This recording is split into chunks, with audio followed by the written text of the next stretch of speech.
This month, a Russian veto at the United Nations Security Council led to the closure of a UN-operated border crossing. That crossing was the gateway that supplied vital humanitarian aid to rebel-held parts of northwest Syria. The Syrian regime now says all deliveries will be coordinated through Damascus and not the UN. But with this closure, more than 4 million Syrians, most of whom are internally displaced, have lost access to crucial humanitarian aid. John Yang has more. In a tent city in northwest Syria, an entire generation born into war. Children who have only known life in the narrow lanes of this camp and who learn to live with the bare minimum.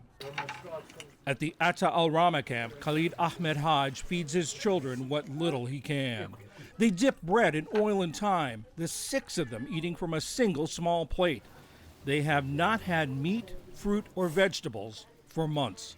There are no job opportunities for us to work. There is nothing. Even bread and thyme we can barely buy. My children are malnourished. My baby needs food, milk, fruits, and protein. Haj says the closure of the UN-operated border crossing at Bab al-Hawa on the Turkish border will block aid to his camp. That, he says, amounts to a death sentence. The closure of the crossing will cause us to suffocate and starve to death. The camps depend only on UN aid, and closing the crossing means killing us. Next door, Mohammed Hasram tries to cool his tent with water. It's over 100 degrees on most summer days. His youngest child can't bear it. There's little water here. We use some of it to cool the tent. Look at this dilapidated tent and at our conditions. The picture speaks louder than words. Hasram came here after fleeing Homs. Once known as the capital of the Syrian revolution, Homs has long been reduced to rubble by the regime of Syrian dictator Bashar al-Assad. Today, Hasram faces another battle, keeping his children alive.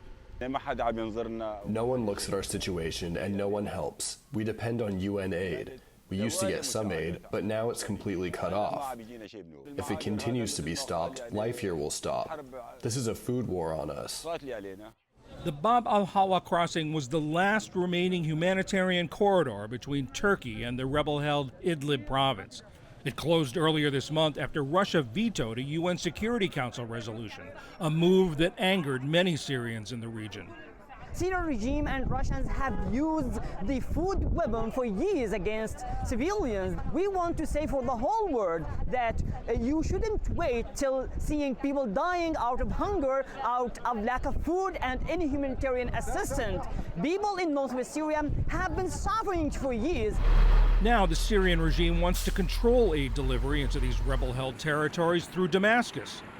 Charles Lister is a senior fellow and director of the Syria Encountering Terrorism and Extremism programs at the Middle East Institute. The Syrian regime, who had spent 12 years besieging, gassing, and killing hundreds of thousands of Syrians, now gets to claim to the international community that it's willing to provide humanitarian access. It is willing to open a border crossing. The rate of humanitarian aid provision into northwestern Syria will unquestionably collapse significantly. Lister said an average of 12,000 aid trucks had passed through the UN crossing each year. But on the Assad-controlled routes, since 2021, only a total of 152 trucks have delivered aid, an average of only 74 a year. The regime would, in most cases, simply refuse to allow the aid in at all. And all across Syria, over the past 12 years, there have been towns and cities where people have been eating grass, have been eating mud, in desperation because they have no aid. On the few occasions in those historical cases where the regime did allow small amounts of aid in, they were then in the practice whereby the Syrian regime would, for example, they put shards of glass inside shipments of flour, they put bird feces inside baby formula. Health officials say the crossing's closure will have a devastating effect on the healthcare system. It's already crippled by February's twin earthquakes that destroyed medical facilities, killed medical staff, and damaged equipment that has yet to be replaced. Now, with the border crossing closed, more than half of northwest Syria's remaining hospitals are at risk of shutting down. Dr. Zuhair Karat is head of the Idlib Health Directorate. The cessation of aid entry will lead to great damage to the health sector and will lead to the closure of these facilities. We are heading for a major health disaster. That would compound an already dire humanitarian crisis. And until the international community comes up with a solution, millions of displaced Syrians are looking toward a grim future.